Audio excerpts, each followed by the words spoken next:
தஞ்சை வடக்கு வீதி பகுதியில் சிரேஷ் சத்திரம் சாலை அமைந்துள்ளது. இந்த சாலையிலிருந்து பல்வேறு இடங்களுக்கு செல்வதற்கான நாள் ரோடு சந்திப்பு உள்ளது. இந்த சந்திப்பு சாலை வழியாக வடக்கு வாசல், கரந்தை, பழைய திருவையாறு ரோடு, பூதலூர், களிமேடு உள்ளிட்ட பகுதிகளுக்கு ஏராளமானோர் சென்று வருகின்றனர். இதே சாலையில்தான் மோட்டார் சைக்கிள்கள், கார், ஆட்டோ, பள்ளி வேன்கள் உள்ளிட்டவைகள் நாள்தோறும் சென்று வருகின்றன. இதனால் வடக்கு வீதியில் இருந்து வரும் பெரும்பாலான வாகனங்கள் பல்வேறு இடங்களுக்கு செல்வதற்காக இந்த சாலையை அதிக அளவில் பயன்படுத்தி வருகிறார்கள்.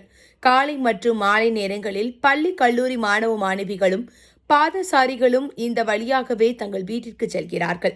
இந்த நிலையில் அந்த பகுதியில் உள்ள ஜல்லிக்கற்கள் பெயர்ந்து குண்டும் குழியுமாக சாலையில் அடிக்கடி விபத்து நடப்பதாகவும், இதுகுறித்து புகார் அளித்தும் எந்த நடவடிக்கையும் இதுவரை எடுக்கவில்லை எனவும் அந்த பகுதி மக்கள் கூறி வருகின்றனர். இதனால் இந்த வழியாக செல்லும் வாகன ஓட்டிகள் கடும் அவதியடைந்து வருகிறார்கள். இந்த சாலை வழியாக செல்லும் வாகன ஓட்டிகள் அடிக்கடி தடுமாறி கீழே விழுந்து காயமடைகின்றனர்.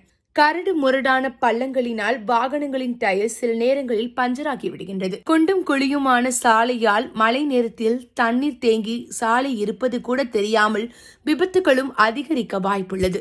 எனவே சம்பந்தப்பட்ட அதிகாரிகள், பொதுமக்கள், வாகன ஓட்டிகள் நலன் கருதி மேற்கண்ட பகுதியில் உள்ள சாலையை சீரமைக்க துரித நடவடிக்கை எடுக்க வேண்டும் என்பதே வாகன ஓட்டிகளின் கோரிக்கையாக உள்ளது.